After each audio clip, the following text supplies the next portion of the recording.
Friends, நடந்துட்டு இருக்க இந்திய விசஸ் ஆப்கான் இவங்க 2 பேருக்கும் இடையேயான 3வது இறுதி T20 மேட்ச்ல ரோஹித் சர்மா சதம் அடிச்சு சம்பவம் பண்ணியிருக்காங்க. ரிங்கு சிங் பெஸ்ட் ஃபினிஷர்னு கடைசி ஒரு 36 ரன் அடிச்சு நிரூபிச்சிருக்கார்.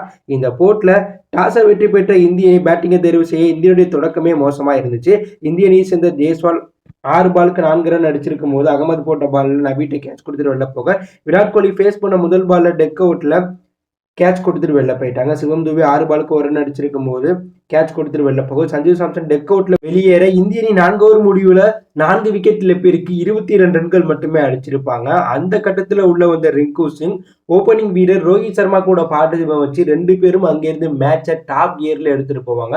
இதுல ரோஹித் சர்மா தொடக்கத்துல அதிக பாலை எடுத்துக்கொண்டு விளையாண்டிருப்பார். 41 பாலுக்கு 50 ரன் அடிச்சிருப்பார்.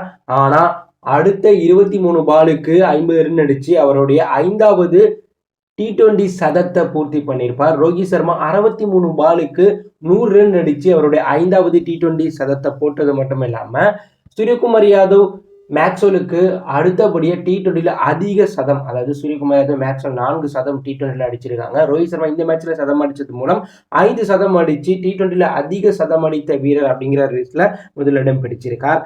அவர் கூட பார்ட்னர்ஷிப் அமைச்சர் ரிங்கு சிங்கும் மேட்ச் அதிரடியாக கொண்டு போய் கடைசி 5 ஓவர்ல 103 ரன் இவங்க 2 பேரும் மட்டும் அடிச்சிருக்காங்க. அதாவது 16வது ஓவர்ல 22 ரன்கள் அடிச்சிருக்காங்க. 17வது ஓவர்ல 2 பேரும் சேர்ந்து 13 ரன்னும், 18வது ஓவர்ல 2 பேரும் சேர்ந்து 10 ரன்னும், 19வது ஓவர்ல 2 பேரும் சேர்ந்து 22 ரன்னும், 20வது ஓவர்ல மட்டும் 36 ரன் அடிச்சு சம்பவம் பண்ணியிருக்காங்க.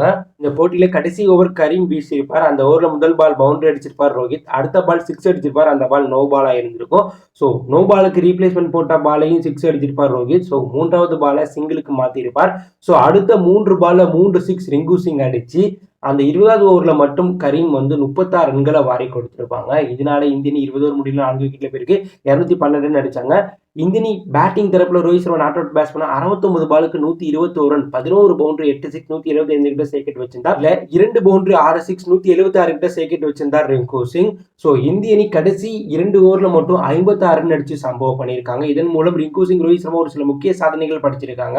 T20 வரலாற்றுல 5வது விக்கெட்டுக்கு 190 ரன் பார்ட்னர்ஷிப் அமைச்ச வீரர்கள். அதே போல இந்திய அணிக்காக தனி நபரா 2 பேரும் சேர்ந்து அதிக பார்ட்னர்ஷிப் 95 பாலுக்கு 190 ரன் அடிச்சு முதலிடம், அதிக பார்ட்னர்ஷிப் T20ல அடிச்ச பேட்ஸ்மேன்கள் லிஸ்ட்ல முதலிடம் பிடிச்சு சாதனை படைச்சிருக்காங்க.